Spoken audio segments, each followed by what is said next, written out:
और गर्मियों के मौसम में बढ़ी बिजली की मांग और सप्लाई बनाए रखने की चुनौती पर हमारे संवाददाता अमित चौधरी ने अधीक्षण अभियंता नवीन मिश्रा से खास बातचीत की।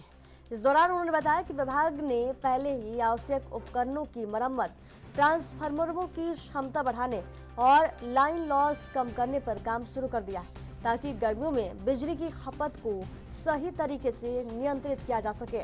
उन्होंने स्मार्ट मीटरों के विरोध के बारे में भी बात की और स्पष्ट किया कि ये मीटर पारदर्शिता और बिलिंग की सटीकता के लिए लगाए जा रहे हैं।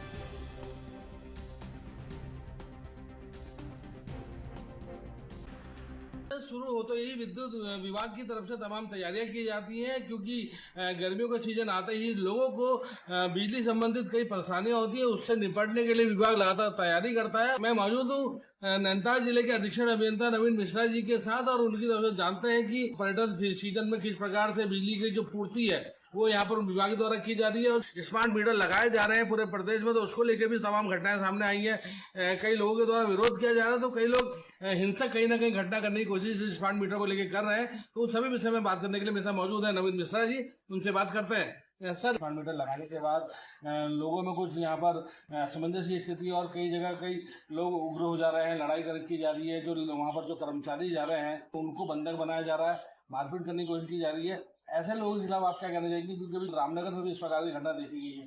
देखिए, स्मार्ट मीटर लगने का जो कार्य चल रहा है ये पूरे भारतवर्ष में RDSS योजना के अंतर्गत किया जा रहा है और उस योजना के अंतर्गत हमारे जिले में भी स्मार्ट मीटर लगने का कार्य किया जा रहा है। हमारे जनपद में 1,88,000 स्मार्ट मीटर लगाए जाने हैं, जिसको लगाए जाने का लक्ष्य जून 2026 तक का है। अभी तक हम एज ऑन टुडे 13,000 मीटर लगभग लगा चुके हैं। कुछ जगहों पर लोगों ने जानकारी के अभाव के कारण स्मार्ट मीटर लगाए जाने का विरोध किया गया है, जिसमें अधिकांश मामलों में हमने उनको समझाकर स्मार्ट मीटर के फायदे उनको समझाने के बाद विरोध समाप्त हो गया है।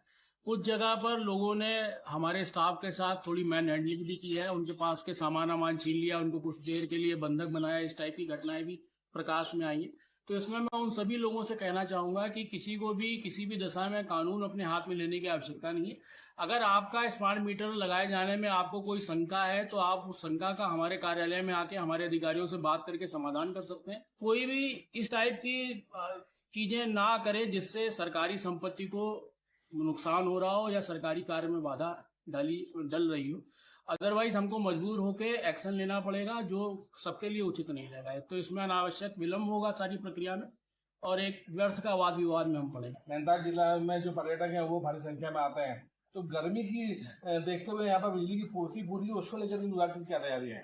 पिछली बार जो गर्मियों का पीक सीजन रहा था उस समय अपने पूरे सिस्टम की स्टडी की थी। हमारे सिस्टम में कौन कौन से बिजली घर या कौन कौन सी लाइनें हमारी भारित हो रही हैं। उसके हिसाब से हमने इस वर्ष की गर्मी आने से पूर्व अपने कार्य इत्यादि जो करने थे वो सब स्वीकृत करा लिए थे। कुछ बिजली घरों में हमारे परिवर्तकों की क्षमता वृद्धि का कार्य पूर्ण